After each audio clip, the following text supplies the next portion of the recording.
पार्किंगला गाडी लावली आपण. गाडीत बसलेलो आहे मायचा तर काय असं बरं हे.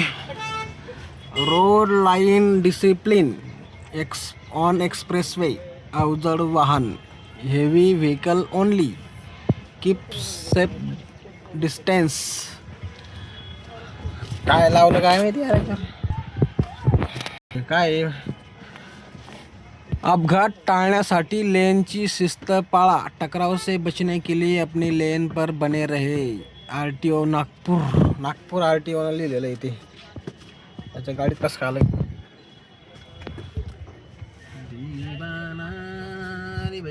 Sai car service.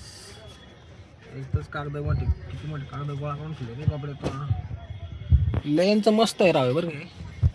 लेन भारी आहे पण लेन कोणी फॉलो करतं का. ओव्हरटेकिंगसाठी लेन खुली ठेवावी. Keep free for overtaking.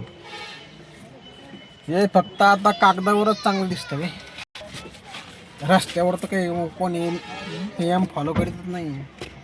आता हे फक्त लिहून ठेवलेलं बरं आहे. बाकी असं रस्त्यावर तर कोणी नियम फॉलो करीतच नाही. कोणी येऊन घुसत यार.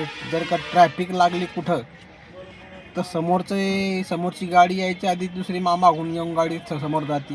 म्हणजे समोरची यायची नाही मागची यायची नाही. काय ट्रॅफिक नियम आहे या असं लावून ठेवलं. हे नुसतं कागदावरच चांगलं आहे बस. बाकी जीवनात काही कामच नाही आहे. ट्रॅफिक नियम फॉलो करा. धन्यवाद. आणि लाईक करा, फॉलो करा. ओके.